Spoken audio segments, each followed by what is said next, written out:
నమస్తే. ఈ రోజైతే మనం ఈజీగా ఇంకా టేస్టీగా బచ్చల కూర పరోటాలు ఎలా తయారు చేసుకోవాలో చూద్దాము. ముందుగా గిన్నెలోకి 2 కప్పుల జొన్న పిండి, ఒక హాఫ్ కప్పు గోధుమ పిండి తీసుకోండి. ఇప్పుడు మనం ఈ పిండిలోకి 2 స్పూన్ల నువ్వులు వేసుకుందాం.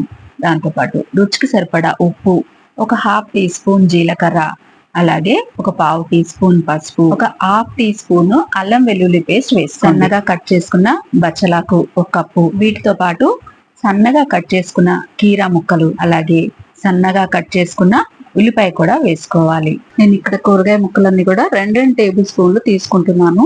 దీంతో పాటు సన్నగా కట్ చేసుకున్న క్యారెట్, అలాగే సన్నగా కట్ చేసుకున్న క్యాప్సికం, అలాగే సన్నగా తరిగిన పచ్చిమిర్చి, దీంతో పాటు సన్నగా కట్ చేసుకున్న కరివేపాకు, సన్నగా కట్ చేసుకున్న కొత్తిమీర తరుగును కూడా వేసుకొని ఈ కూరగాయ ముక్కలన్నీ పిండికి పట్టేలాగా ఒకసారి మంచిగా కలిపేసుకోవాలి.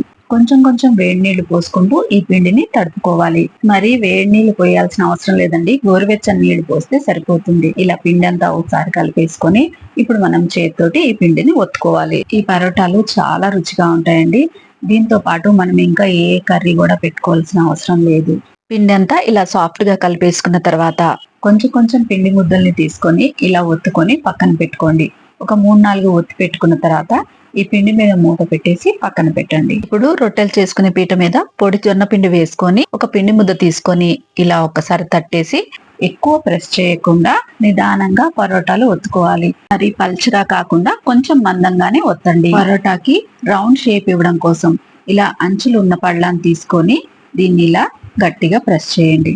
ఇప్పుడు సైడ్కున్న పిండి అంతా కూడా తీసేస్తే చూడండి, పరోటా మనకి ఎంత చక్కగా రౌండ్ గా వచ్చింది కదా.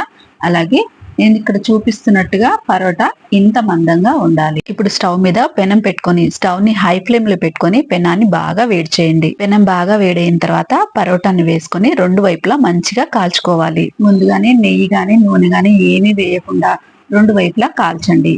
ఇలా కాలిన తర్వాత ఇప్పుడు మనం దీనిపైన బటర్ ని వేసుకుందాము. ఇలా 2 వైపులా తిప్పుకుంటూ ఈ పరోటాల్ని మంచిగా కాల్చుకోవాలి. ఇప్పుడు రెండో సైడ్ కూడా కొంచెం బటర్ వేసుకొని ఈ పరోటాల్ని కాల్చుకుందాము. చూడండి, ఇక్కడ నేను చూపిస్తున్నట్టుగా ఇలా మంచి కలర్ వచ్చేలాగా ఇలా 2 వైపులా తిప్పుకుంటూ కాల్చామంటే టేస్టీ ఇంకా హెల్దీ జొన్న పరోటా రెడీ అయిపోయింది. ఇలాగే మిగతా జొన్న పరోటాలన్నీ కూడా చేసేసుకోవాలి.